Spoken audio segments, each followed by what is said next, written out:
Good evening. Welcome to another edition of Mile High Insiders. And obviously, to my left, your right, or whatever it may be, is not Luke Patterson. We got Dylan Von Arks, who took over for me for Orange and Blue View, but this will be the first time we are doing a show together. How's it going, Dylan? Doing great. I got to fill in for Luke a little while back, and now, or fill in for you rather, a little while back, and now I get to fill in for Luke. So it's good to talk to some new people, and obviously a lot of the same people in chat, but I haven't gotten to talking to you too much, Thomas, one on one. So I'm excited. Yeah, it's gonna be fun. Thanks for filling in. I know, Luke hates to miss these things, but when he does, we always find somebody to still make the show go on. So appreciate it very much. And yeah, we'll jump into the chat, check things out. We'll obviously talk about the defensive line. There's a couple new faces that took over for Jonathan Harris and Mike Purcell, and we'll get your thoughts on that. I have my thoughts on it, and we'll just go from there. Hopefully, we'll keep it rolling pretty good. But yeah, not a lot of news going on other than people's already talked about some OTA stuff that's happened, which it's interesting to see what folks have to say, the media has to say about especially the quarterbacks, but everybody they're just running around without pads on, and people always make these kind of snap judgments about how great they're going to be when they haven't even put the pads on yet. So it's going to be interesting when the pads go on. But right now there's some talk about some pretty good players out there, and we'll see how if that materializes in real games. Yeah, it's you kind of see some overreaction when it comes to the quarterbacks and how they're throwing and whatnot, similar to pro days when they're making these amazing 70 to 80 yard throws against air and all the scripted stuff. But obviously fans are clamoring for any kind of excitement as we are. But yeah, it's interesting to see some of the news coming in, whether it's quarterbacks, what's happening with Cortland Sutton, some guys who are showing up and showing out. Yeah. Well, what about what do you take of the news? It doesn't surprise me one bit, but Jaleel McLaughlin coming in at 5 o'clock in the morning every morning, to work out and be there at least an hour or so before. I mean, the guy is dedicated. He's a great story. I think it's wonderful. I hope he continues to, show out for this team and make the team. I know there's a little bit of a crowded running back room right now, but I'm really pulling for the guy. Yeah, that's one thing you love to see in players, especially Sean Payton. I imagine loves to see is great work ethic, and Jaleel knows that they've brought in a couple running backs, and his back's against the wall here a bit. Especially Blake Watson kind of mirrors him pretty decently, so it's good to see him getting in and get a real competition going in that running back room because it was pretty lackluster last season. Yeah, for sure. They need to step their game up, the whole group for sure. And I think hopefully that'll a little bit more removed from the knee injury for Javante. I hope and a little bit more time with Jaleel. Hopefully they kind of meld into that offense a little bit better and a little more productive, and hopefully the offensive line can step it up and help them out. But David McGillrath come in. Thank you so much for the super chat, saying good evening Broncos country. Luke, well, not Luke tonight. Dylan, Tom, and Deacon Scott. 12-5, still calling that 12-5. Buckham times 3, Mile High Huddle for life, Broncos for life, Bone Nose. David has been on the 12-5 train for a while. He's expecting a very good showing for the Broncos this year, and I hope he's right because it is needed for Broncos fans out there to have at least a winning season, but 12-5 would be awesome. Yeah, we got pretty close to the playoffs there last season, and I don't think anyone expected to even be anywhere close after the 1-5 start. But yeah, 12-5 would be absolutely amazing. Like I just mentioned, it was exciting to even the prospect of getting to the playoffs last year, but actually making them this next year with a rookie quarterback and some other new pieces. Definitely exciting times. Yeah, and that 5-game winning streak had a lot to do with it. And I've looked at that, and a lot of that had to do with special teams. Mm-hmm. They, a lot of field goals, had that game-winning field goal in Buffalo. Just, luckily there was that penalty. But fortunately, Coach Westhoff is coming back into his He wasn't expected to be back. It was kind of a 1-year deal. They asked him to come back. So hopefully the special teams can continue and improve. And I think special teams last year was the biggest improvement over the last few years of any of the three, groups out there, teams out there. So hopefully that special teams can really continue to take that next step along with the offense and the defense. But we'll see. But yeah, I'm pretty excited about that. Yeah, special teams gets forgotten about a lot, because especially kicking just out of the back of the end zone most of the time. But that's going to change this year. Hopefully, we're going to see a lot more returns with the new rules, and it'll be exciting to see Mims get another crack out there in his second year and make some magic with these new blocking schemes and whatever the hell else they're doing. Yeah, well, and he was pretty electric on the returns, and I don't want to take anything away from him on that. But if he starts to really come on as a full-time kind of target wide receiver, is that going to diminish for him?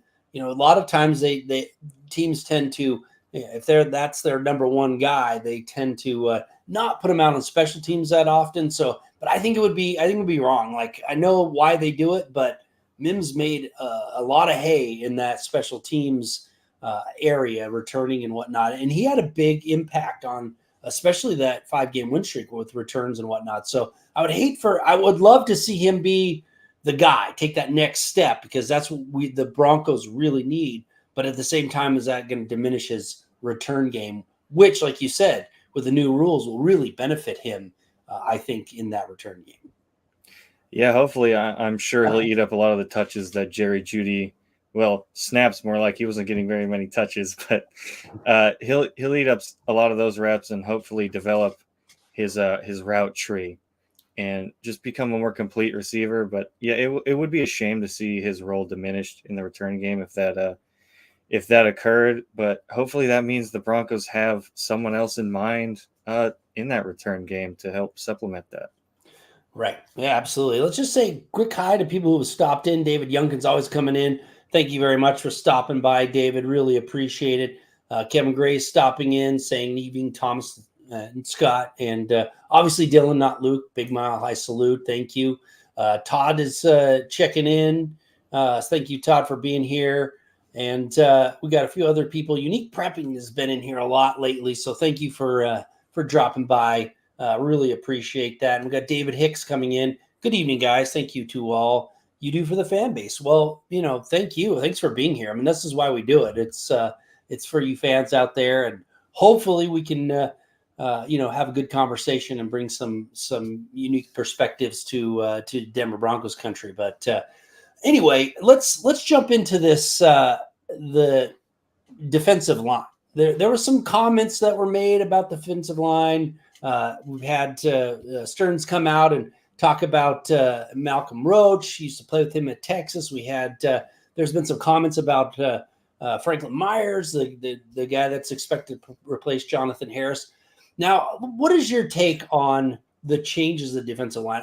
From my perspective, they really needed to upgrade that defensive line. Do you feel like they really upgraded it? Do you think that this is a much better unit, or is it, what do you think about it, Dylan? I definitely think it's an improved unit. How much so, I can't say for certain yet, but I do really love the addition of John Franklin Myers.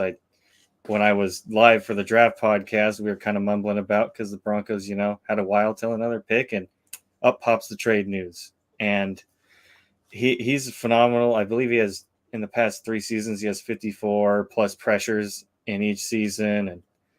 And this is a defensive line that's been just god awful, whether it's been getting pressure on the quarterback or stuffing the run. And I think Franklin has that relentless motor that's going to really push the needle for this team on the defensive line, him in tandem with Zach Allen.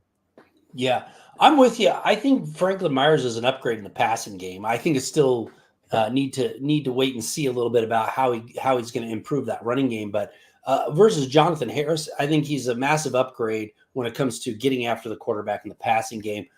As far as the run defense goes, I mean, I'm kind of trying to look at, Jonathan Harris versus Franklin Myers, and then Mike Purcell versus the new guy, Malcolm Roach.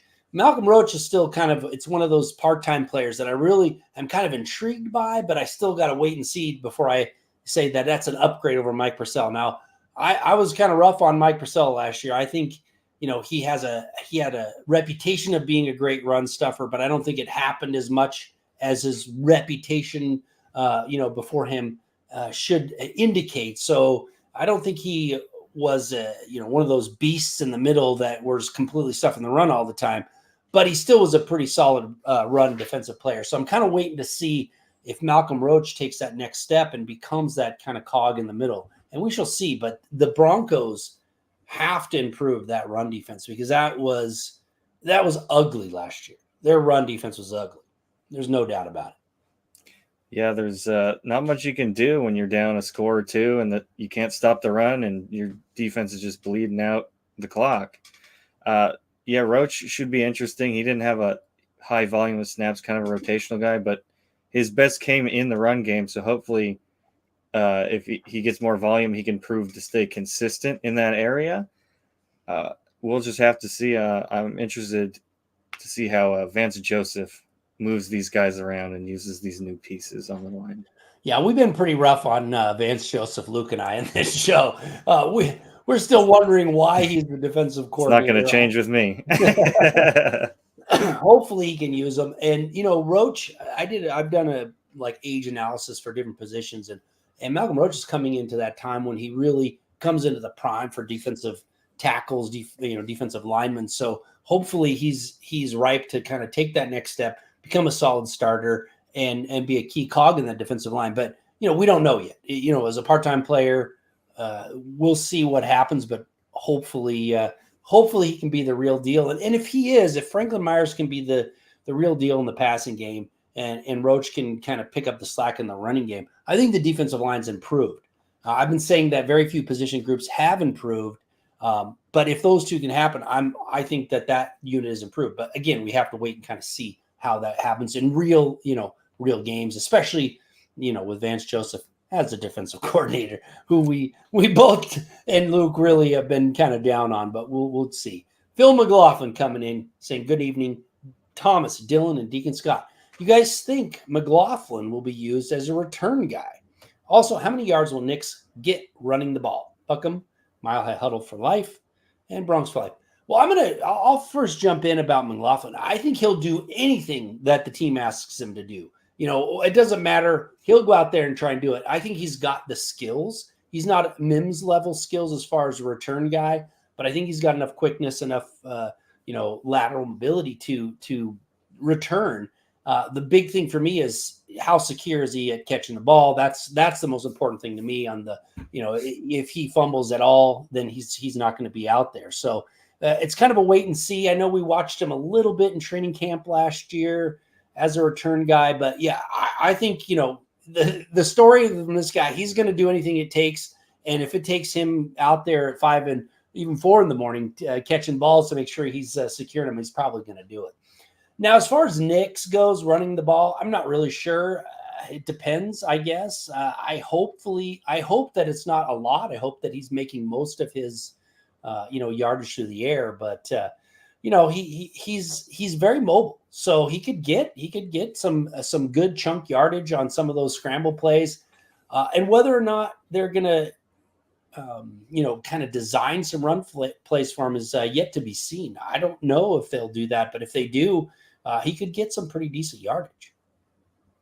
Yeah, definitely. I wrote an article a couple days ago, and I was looking at a bunch of analysis from different outlets on Bo Nix, and I noticed there was a trend in saying, oh, he's not very explosive in the run game, and talking about his legs a lot, and I thought it was kind of a weird knock, especially since he's not a run-first quarterback. He's no Lamar Jackson or a Jaden Daniels coming out. But I see him similar to an Alex Smith. Like, he can get you some yards. He's not looking to run, but he could be deceptively quick. I think he's kind of an underrated athlete in that sense. Not some amazing, like I said, Lamar Jackson or anything, but he can get you some yards when needed to. And I just think that deceptive quickness is going to be great in the red zone as well. And as for McLaughlin, I think he could be a really good returner in terms of his speed and shiftiness, like you mentioned. But it does come down to, can he secure that ball? Because that's first and foremost. And maybe we'll see him get a tryout for it here once we get some mandatory mini camps going. But I wouldn't hate it if the Broncos feel safe with him doing that. And I'm sure he's up for it. Like you mentioned, he's been talking Sean Payton's ear off consistently. So that could be a fun play there for sure. Yeah, and it really all depends on how Mims is advancing. I think, like as a receiver, I think Mims would be the guy no matter what, unless he is the go-to guy as a receiver. Now, Cortland Sutton is expected to be that go-to guy, but again, there's some uncertainty around there. But we, from my perspective, Mims had a great rookie campaign. Don't get me wrong, but he needs to take that next step as a receiver. So that's going to depend on who they start looking for as a returner. But there's also the they've got that other running back that is very similar to McLaughlin. I lost his name, undrafted guy. He could get a shot. Like There's a Watson? few other. What's that?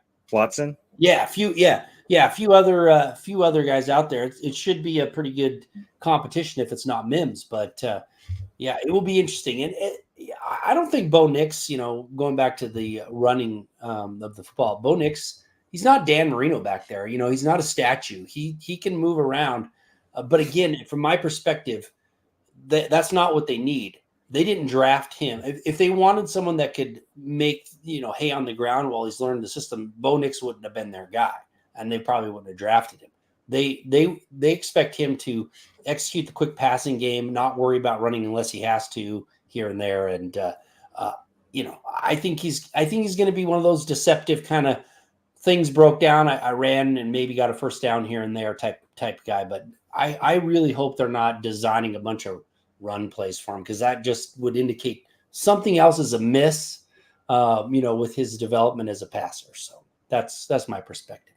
Michael Ronquillo is checking in. Thank you very much, Michael. Good to see you. Saying good evening, Thomas and Dylan on Mile High Insiders. Go Broncos. Thank you for the support, Michael, and as always, being in all the shows to say hello and interact with us. So thank you very much.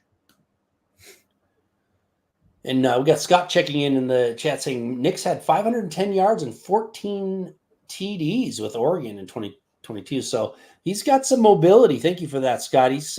He's able to make some damage with his legs. At 14 TDs, that's impressive. I didn't realize that he had that many on the ground. That's a surprise to me, but I'll take it. If he can move the ball with his legs once in a while when necessary, I'm in.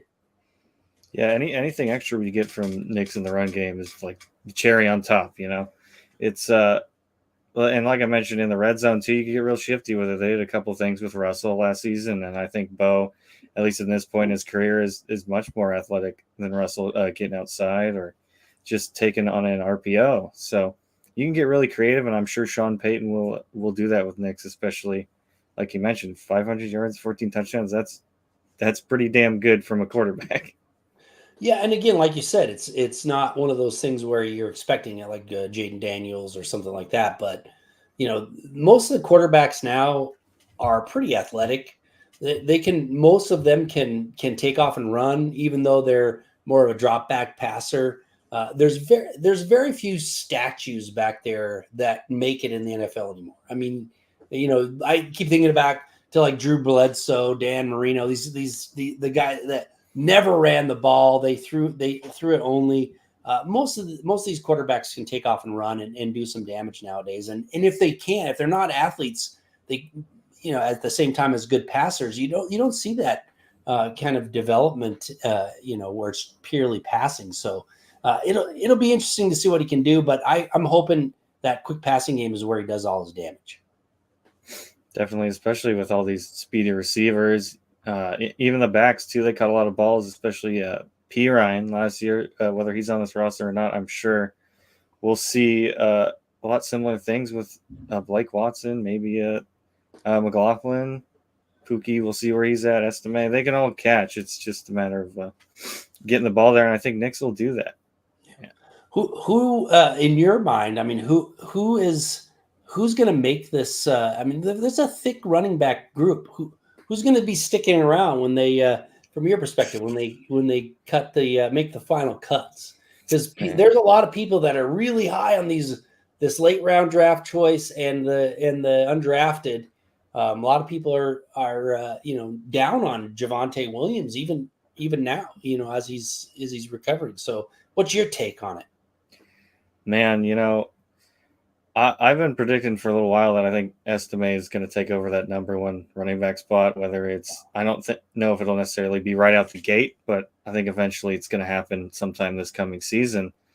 With Javonte, that knee injury really worries me. It's very similar to J.K. Dobbins had something similar to his knee, 3 ligament tear, I believe, and he just hasn't been as explosive and has been prone to getting re-injured. So that kind of worries me with Javonte, as well as his vision at times doesn't always seem to be there. And especially saw, obviously, we didn't really expect him to play much, if at all, last season. And what we got out of him was pretty decent.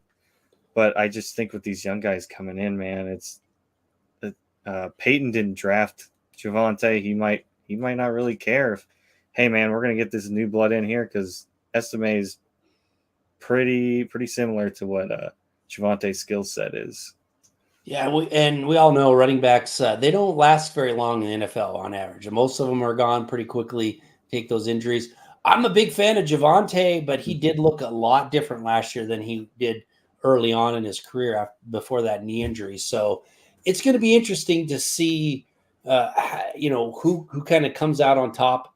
I'm not sold. Pirine was a good third down guy. I'm not completely sold on him as carrying the ball. And people get excited about these later round running backs a lot, especially in Denver, because there was a lot of later round running backs that made some hay. But this isn't Shanahan's offense anymore, and a lot of these later round running backs don't really pan out. We don't remember all the ones that don't pan out. So it's one of those. I gotta see him in training camp to see how he is and how he can handle the NFL game. But he's intriguing, big guy. And the Broncos need they don't have to have one of those, do it all, carry it 300-time running backs, but they do have to have an efficient running back there. And I didn't find Javonte to be very efficient. It was kind of a plodding season for him. And I gave him a pass because of the knee injury. He's still recovering from it. So I'm going to give him one more shot and see how it is this year. But he definitely looked more of a plodding back than he did early on in his career, for sure. Phil McLaughlin coming in. Thank you for coming back in, Phil. You guys think we can have 2 running backs with 900+ yards? Well, Dylan, what do you think? 2 running backs with over 900 yards. That doesn't happen that often. Now that's a big ask, and if they're you got to split up the touches that way. And oh man, does Javonte? Let's assume Javonte is on the roster still, which I think there's a good chance he is. Is he gonna get enough touches? Is he gonna hold up? Is his body gonna hold up to get the amount of touches to get those yards? Because obviously he wasn't explosive last season for obvious reasons. So then you're asking an Estime, a Blake Watson, or a Jaleel McLaughlin. One of those or 2 of those guys are gonna have to get 900 yards, and I just Estime maybe I could see, rookie running backs. It's not a terribly hard transition. Jaleel, he's a little smaller. I don't know how many touches you can give him, although he's very explosive and maybe should have been used a little more last season. And like we mentioned before, Blake Watson kind of mirrors him. So one of those guys is going to be the odd man out. But I don't know if I could see 2 with 900+ yards. I think you might get 1 and then someone around 500 yards or so, but 2 with 900+ would be pretty insane. Yeah. And last year's offense wasn't that good. And the running game wasn't very good, but Javonte Williams didn't even crack 900. So he was the starter, got most of the touches. He didn't crack 900. And then the next most yards was Jaleel McLaughlin with 400 and some change. So it would be a tough one, especially in the Sean Payton offense where you run enough to get that. Now, If Javonte Williams is a bell cow, and then for some reason that kind of change of pace back is able to get a lot of touches as well, it is possible. But I'm going to say no, Phil. I'm going to say it's not going to happen. I would be happy with one running back getting over 1,000 yards this season. I would be happy with that because the Broncos had a pretty anemic run game last year. So one back over 1,000, and then a nice change in pace back that can get 400 or 500. I'm okay with. Yeah, and you need that run game to take some pressure off of Nix. I know he gets that ball out quick, but there's gonna be times where he can't, and we just want to hammer that ball and tire out some defenses, and hopefully Nix could get more downfield and whatnot. So the running game is not even just for a rookie quarterback, but in general takes a lot of pressure off our quarterback. Yeah, and I would just like to see another time period of the Broncos running the ball when the defense knows they're going to run the ball, and they still are able to get those yards and run out the clock when they need to. That's been missing for a while. It really has, and I want the running game to be a very good supplement to the passing game. I know that the quick passing game that Sean Payton runs kind of acts like a running game, so to speak, with the quick high percentage passes, get a few yards, similar to it. But yeah, I of course I come from old school football too, where it was the running backs were drafted number 1 overall, and they were the most important player on the field for a while. I want that kind of running game back, but I understand it's changed. But they need to have a semblance of an effective running game. They don't have to rely on the run solely, but they at least have to have the threat of a solid running game. And I don't think they had that last year. I think nobody was afraid of the Broncos rushing attack. And now with a rookie, like you said, with a rookie quarterback, an effective, impactful running game is going to help out considerably if Bo Nix is the starter in week 1. Yeah, and a great running game. If we do somehow make it to the playoffs, a good running game is especially important in the playoffs. You got to be able to run on any team, no matter the defense. It's just vital and something we haven't seen in the past couple of years. I can't even remember our last 1,000-yard rusher. Was it Javonte? It's not coming to me on the top of my head. Yeah, so we'll just have to wait and see, and hopefully this offensive line is good enough to get us there, because I think is pretty solid up there in overall. Especially Quinn Miners, I love. He's awesome. We'll have to see what happens at center and if Ben Powers can live up to the contract he was given. Yeah, I was definitely disappointed with both of the acquisitions on the offensive line. I think Ben Powers improved a little bit from his early outing, but not enough to kind of, like you said, live up to that contract. Miners, I think he's going to want to be the better guards in the league for a while. But they still got weaknesses, like you said. Who's going to be the center? Is it Wattenberg? Is it Forsyth? Are they going to be, are they going to be as good as Cushenberry was last year? Now, Cushenberry was not great for the first few years, then came on, was a pretty solid center. And I think the center is a very important piece on the offensive line. I'm not a big fan of Wattenberg. I just don't feel like he's going to be an upgrade unless he somehow completely makes a huge jump from what I've seen in the past. Forsyth is definitely an intriguing prospect, but he never played, so we have no idea. So there's some question marks on the offensive line for sure. If they like last year, if they can stay healthy, that's huge. They stayed healthy all year, and they did improve as that year went along, I thought. But I still have kind of got my fingers crossed for that offensive line improvement. We got Scott coming in the chat saying it was Philip Lindsay was the last 1,000-yard rusher. Oh, that's how long ago it was. Philip Lindsay, 2019. So that's been a while, and that was just barely over 1,000 yards, like 1,011. So Phil McLaughlin coming in. So with an improved running game, he asked, will we have more TDs running or passing? Well, I'll jump on this and say I think they'll have more TDs passing just because I don't feel like their running game is a threat yet.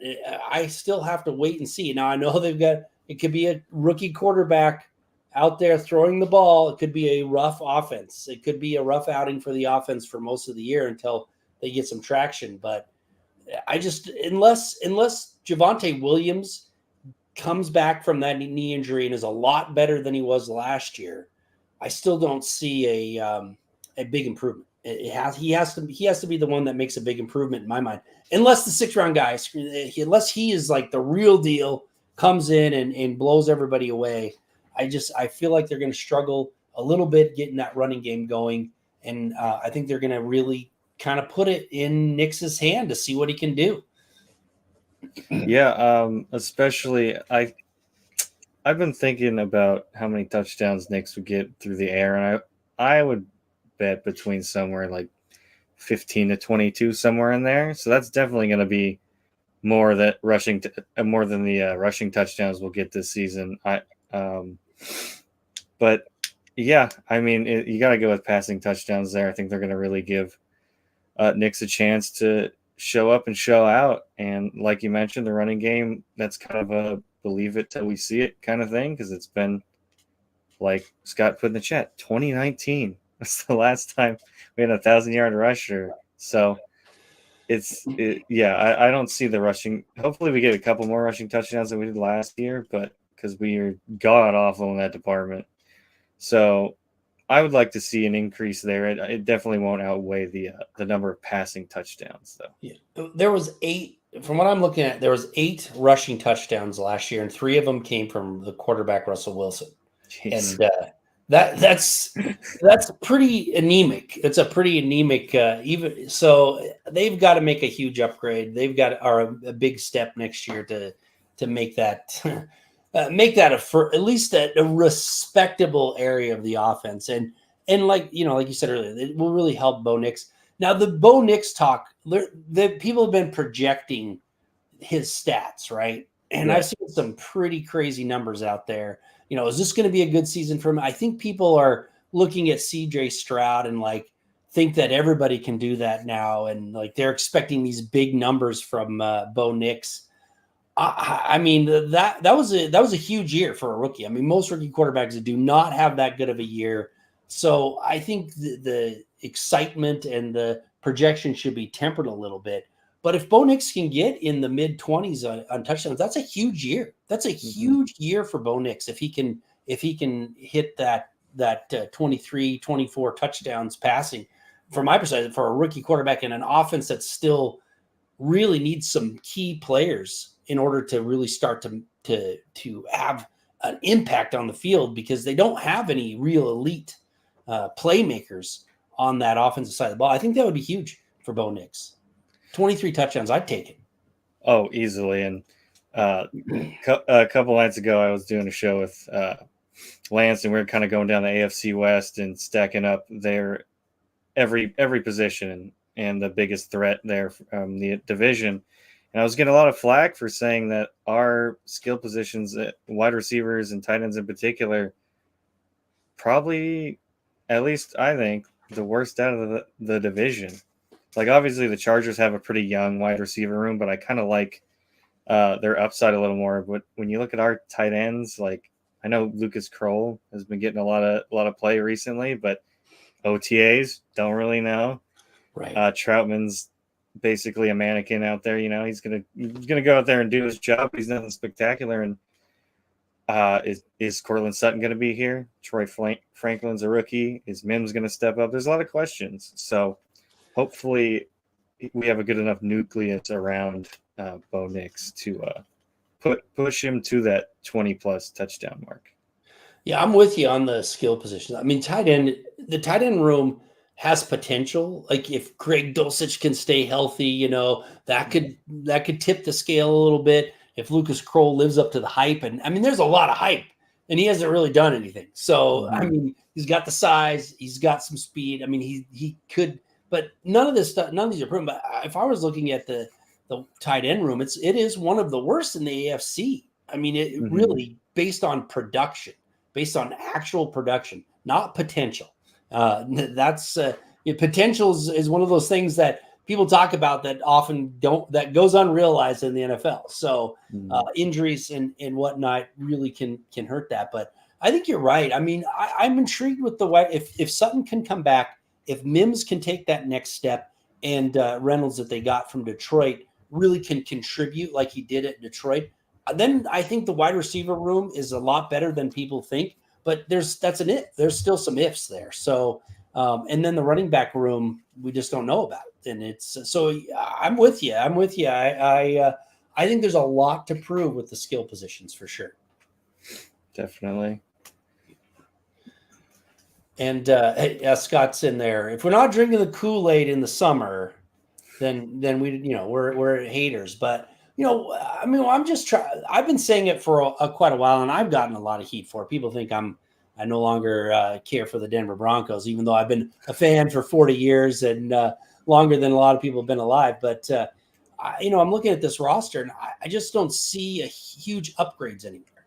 They went, they took a team and got to just a game under 500 basically, or a game from winning because we can't have 500. But they're still losing season, and they lost a lot, and they didn't upgrade a lot. And so when I'm looking at the roster, I'm like, this is going to be a rough year because unless there's a huge jump from people that we aren't expecting to make a huge jump, these position groups all across the board have not really upgraded. I mean, the safety room is not upgraded. Lost Justin Simmons. Although the cornerback, I think is the only one that really, really upgraded. I like that addition that they got to play opposite Pat Surtain, and I really like McMillan, the slot guy. I think could take that next step too, because he seems like the type that will. Right? I think that's a group, but a lot of it is there's got to be a major jump, not just from young guys, but from these free agents. Like Zach Allen has to take a pretty significant step next year in order for that defensive line group to really, really be impactful. And then you got the offensive line as well. They have to. There's some players on there that's got, like you said, Ben Powers and McGlinchey have got to live up to those contracts in order to make that next step. And so there's some question marks. And I don't want. I know that people are excited. They got the draft always gives people hope, but you got to temper that hope because I think it's going to be a little bit rougher of a season this coming up before it gets better. I think it's going to be a tougher season next year. Oh, definitely. Like you mentioned, the safety room in particular, I do like Brandon Jones, but he was a safety 3 for his career, so we'll have to see how he does there. Hopefully PJ Locke can replicate what he did last season, and everything behind that. Caden Stearns, injury prone. JL Skinner came in injured last year, but then didn't really get an opportunity to do much of anything. So hopefully that sorts itself out. The defensive line, I do think, got better. How much better, we'll see. John Franklin and Roach, like we were talking earlier, I think those are upgrades, but we'll see just how much of an upgrade they are. It's just it's tough because I as long as this team is competitive and is in every game, I'm not too concerned about the record, if I'm being honest. It kind of like the Cardinals last year. They were pretty scrappy and competitive with every team they played. They didn't win a lot, but they were competitive, and that's what you want to see from a team, maximizing the talent that they have, whether they're superstars or not. Yeah, I don't want to see any 70-20 games next year. I mean, like you said, be competitive. If you lose a few more games than you did last year, that's expected. But like you said, are they out there competing? Do you see the improvement? Do you see the improvement over the year? I mean, you've got a rookie quarterback, most likely is going to be, if he's not the starter, then I think something is wrong, right? Like, I mean, if you're going with Stidham, okay, for a first couple games, maybe. But I mean, if Bo Nix really isn't the starter from week one, I'm going to have a little bit of a suspectful eye on what's going on with him. But you're probably going to have a rookie quarterback. You're going to have an offense that probably lacks the skill players necessary to really run the Sean Payton offense the way he wants to run. But like you said, if they're out there competing and Sean Payton does a great coaching job and they're close to that 8-9 record, I think that's a good sign for the future going forward. I really do. If there's a lot of debacles, a lot of really poor performances where it's like, the team just kind of isn't buying in, and then there's some major worry for the future from my perspective. Yeah, definitely. Hopefully we can get a competitive fire out of this team, because we saw it during that win streak last year. There's something flipped, especially defensively. Obviously, there was a historic amount of turnovers like that, right? That's probably never going to happen again. But you could tell they were fired up, and they just need more dogs on defense, kind of like with how we used to have Aqib Talib. He'd fire everyone up, and they were I believe it was PJ Locke talking that way about Malcolm Roach, how he gets guys fired up, and hopefully that translates to the field, to the playing field from the practice field. Yeah, and who's going to step up and be the leader on the defense? That's the big question. I mean, Justin Simmons is kind of the de facto leader. Really, he's gone. You got Kareem Jackson for a while. He kind of felt like one of those guys that could. But who's going to be that guy that steps up? I know Pat Surtain is an elite player, but how is he going to be? Is he going to be the guy that steps up? Who's going to be that key leader on that defense that takes this team from kind of a mediocre defense to that next step, just because, they're out there firing them up, getting them ready to play, and is a good player at the same time, right? Who's that going to be? I'm still waiting for that person to step up. Josie Jewell's gone. He was the green dot guy. I'm just going down the list of who's going to be that real, like you said, the dog in the defense.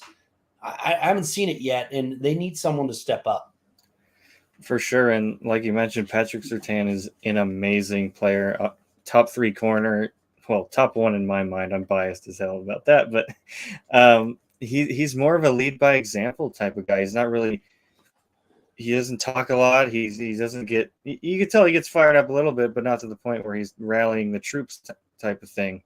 The closest I guess I could see is maybe Alex Singleton, because you see him laying big hits and getting all rah-rah and whatnot on the field, but it's just hard to say. Maybe the Broncos don't have that guy right now, and we'll have to wait to see this season. But I guess my best guess would be Alex Singleton, as long as he's not creating too many penalties. Like, he made a lot of plays, but he had some boneheaded penalties as well, so it kind of balances out, I suppose. Yeah, yeah, and that the inside linebacker crew has got some question marks. I mean, I like Alex Singleton as a tackler, not a lot of impact plays. And then Cody Barton coming in, like, what does he have to offer? I'd like to see Cody Barton out there.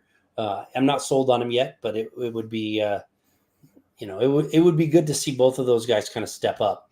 We got Dominic Martin coming in saying, fellow Broncos family, mile high salute to all. Hello, Tom and DVA. Does Coach P have something to prove this season? Media is kind of doubting the Broncos. What say you? I think he's around for a while, but he does have something to prove, just because, they spent so much on him to bring him in. He's a, future Hall of Fame coach, most likely Super Bowl winner. He's got to show that he can take a team that is not completely put together yet and still be competitive. Right? He has to be able to lead this team, make this offense seem like it's working, right? Because last year it wasn't working. I mean, and that Russell Wilson's gone, so there's no more excuses. They handpicked Bo Nix. He loves Jarrett Stidham. If this offense isn't working, then that's a question mark. So I think he has something to improve to prove, but I mean, the media is down the Broncos, but rightfully so. Like we just sat here and talked about that. They have a pretty they have a roster that's doesn't have elite players on it. So I mean, I can understand why they're doubting him, but doubting Coach Payton, I wasn't a big Coach Payton guy, but if he can take this team And if he could get if he got 8, 9 again this year, I would say it's a great coaching job. If he gets them to the playoffs, it's one of the best coaching jobs, that I've been witness to based on what I'm seeing from the roster. So, yeah, I think he has something to prove still. Oh, definitely. And yeah, like you mentioned, getting back to 8-9 would be a huge step. And I know it'd seem weird because it's the same record, but I don't know if this is too harsh, but last season getting to 8-9, that was kind of an anomaly. I don't think that was supposed to happen Yeah. necessarily, just how with the talent level, like you mentioned. And he definitely has something to prove, and it might be just obviously to the media. You always want to get one over on them, I suppose, but maybe more to himself. It's like, hey, I'm putting my career with Bo Nix. He's the guy I handpicked, and he's going to run my offense. He's got a supercomputer brain. That's all I've been hearing, and this, we have to prove everyone wrong. Like, hey, we took him at 12, and make sure it's known that that was the right decision, because there's been a lot of people harping on the pick, whether they like the fit or not, which generally most people like the fit. They just didn't like it in the first round. Where he is selected is not going to matter if he plays well. So I think he's got plenty to prove to the media, especially after last season.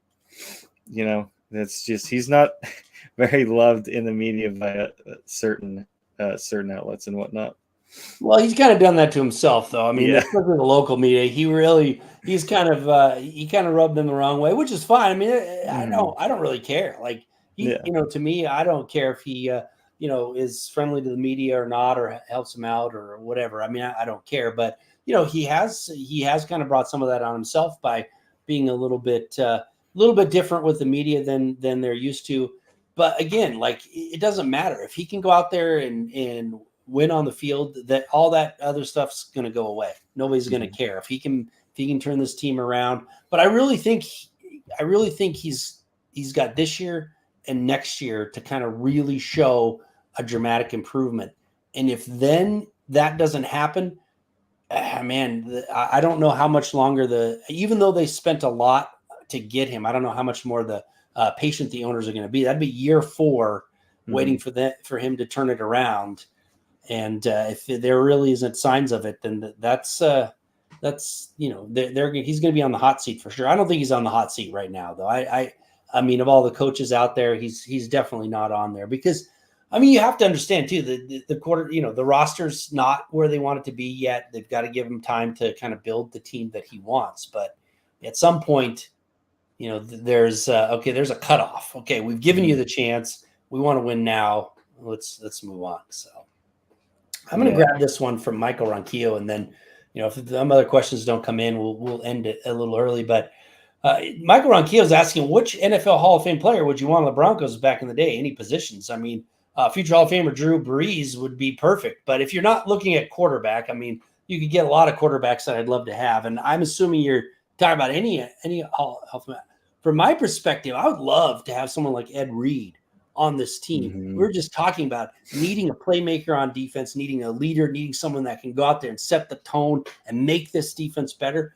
I would love to see Ed Reed back, reincarnated on the Denver Broncos. But I'm a huge safety guy. I love all the safeties, the historic safeties that the Broncos have had. I was gonna go secondary, but I think this defensive line really needs an edge rusher. Give me a Bruce Smith, man. Give me someone who's gonna get after the quarterback, because golly, that's gonna help out the secondary so much. Just because Patrick Surtain was getting a lot of flack from this last season. Oh, he wasn't as great. And you see the top corners are getting all pros and whatnot, like Deron Bland or Sauce Gardner. What do they have in front of them? A top defensive line, someone getting after the passer, so they're not having to stick in coverage for 7+ seconds. So, yeah, I think somewhere on the defensive line would be amazing. Yes, Lawrence Taylor, great. Yeah, exactly. I mean, we could dream, right? But you know what? I've been talking about it for a while. I've been saying that the Broncos need an elite pass rusher, and they don't have it, and they haven't had it since they traded Von Miller. Now, Von Miller, wasn't. He was declining. He's getting older, but they have not had an elite pass rusher since Von Miller, and it really shows. Mhm. I mean, you can. I love the story of Jonathan Cooper. I like Benito. I like those guys, but none of them are absolute beasts getting after the passer where offenses are afraid to, go up against them. I mean, Von Miller was that guy. I mean, offenses they were afraid that Von Miller was going to wreck their offense, and he did many, many times. So, Michael Ronquillo saying, great show tonight. Thomas and Dylan, Mile High Insiders, go Broncos. Thank you, Michael, for being here. Thank you to everybody for jumping in the chat. I know it's a little different format without Luke here, but Dylan has filled in nicely. So thank you for jumping in, Dylan. Really appreciate it. Hopefully we can do this again, either on Orange and Blue View. Maybe I can jump in sometime when Ron's not there. But yeah, thank you so much for being here. I really appreciate it. Yeah, it was a great conversation. I see a lot of names in the chat I don't always see over on our show, so awesome to do that. And yeah, great conversation overall.